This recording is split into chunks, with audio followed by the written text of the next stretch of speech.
Hi everyone, it's Allie, and I've just angled myself a little bit to try and get out of the rays of the sun. It's Sunday, July the 11th, and I'm here to do your week ahead reading. So today I'm going to use the Tarot de Marseille Waite, sort of a groovy deck. It's done in, the artwork is in Marseille style, but the pips are illustrated and it follows the Rider-Waite system. So I'm already chucking cards.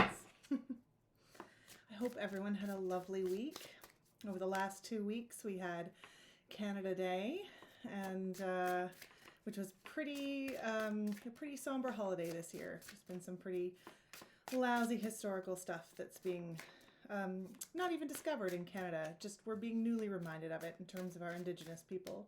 It was also the 4th of July, so my American friends, happy 4th last week. And let's see what this week has for us. Okay, here we go. Oh, no, I'm going to leave it there.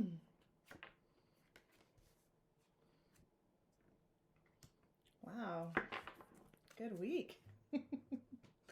Okay, so I drew 3 cards. And we have the Knight of Wands. I have been seeing a ton of the Knight of Wands, the Cavalier de Bâton. We have the Six of Wands. Isn't that beautiful? And we have the Ace of Cups, filling this out. So a lot of real energy this week, which is super exciting. So if we're going to progress, I feel like there's a real sort of line, a through line here, and then a little bit maybe of a caution. So we begin with our Knight of Wands. Again, I feel like he's been coming up a ton. But this passionate, charging ahead energy, really going after what, excuse me, what it is that you want this week, often associated with creativity, a creative project. Could also, however, I'm getting a real sort of romance sense to this particular reading because of the Ace of Cups at the end. So if we're going to look at this in terms of like a romantic passion, so this is a great card in terms of going ahead with romantic passion. A little bit cautionary that in a romantic placement, this card can also be one of those things that burns really hot and then flames out, right? Like consumes itself. So if that's what you're looking for, fantastic this week. But if it's something you want to have a little bit more staying power, I think there's a bit of a cautionary angle to that, right? Like don't get swept up in this newness, this immediacy, and sort of lose sight of all the things around you. The Knights are often, with maybe the exception of the Knight of Pentacles, like super straightforward, super driven towards one thing. So just maybe watch for that if this is, and again, I'm saying that this is maybe emotional. Sorry, the sun is creeping in on me. Is that better? Whatever. Because we have the Ace of Cups at the end here. And one of the things I think is really interesting about the aces, as opposed to the pages, both of them sort of symbolize a newness. But the aces come out of the clouds, right? Like sort of like this bolt out of nowhere.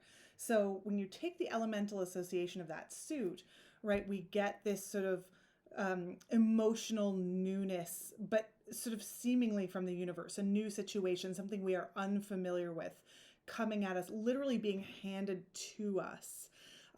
So that if it is love and it's with this, that's pretty heady and pretty intoxicating.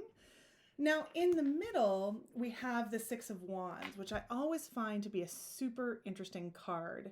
Wait, which way can I move it? There we go. That's better. So the Six of Wands is like a celebratory card, right? We have the victorious laurel wreath on the wand. Again, we've got the 5 other wands, but I'm always fascinated by the people around the man riding the horse on the Six of Wands that don't appear to be celebrating in the same way. And as a matter of fact, in this deck, oh my God, shadows. Sorry, guys. He's looking like a bit of looking pretty smug. I'm not feeling this guy particularly. So I think there's a caution again here to not be so focused on this potential spark, this potential romance, that you discount what's happening around you, right? Like keep your dates with your friends and you know, if you're communicating through messaging, log off every once in a while. Do things for you, right? Rather than just getting sucked up in the whirlwind of it all. Because that's not good for anybody. And honestly, it's not actually that attractive.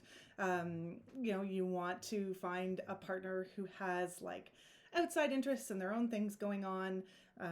And your partner, presumably a good partner, will want that for you as well, right? Rather than to get totally wrapped up in each other, as tempting as it might be in sort of those early phases. If we're not looking at romance here, there is some new emotional investment in whatever is that's coming, and some powerful, powerful creative energy behind it. So if we're not looking at a new romantic situation, it could be a rekindling of a romantic situation, which is super important whenever you're in a long-term romantic thing. But whatever it is, this new drive and this new passion, you have your heart in it.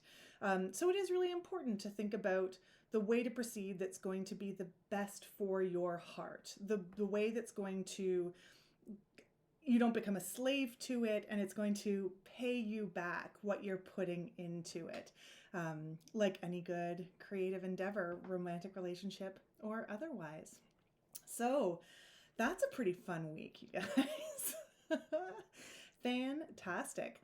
Yeah, I'm not going to draw anything else on that. I feel pretty great about that.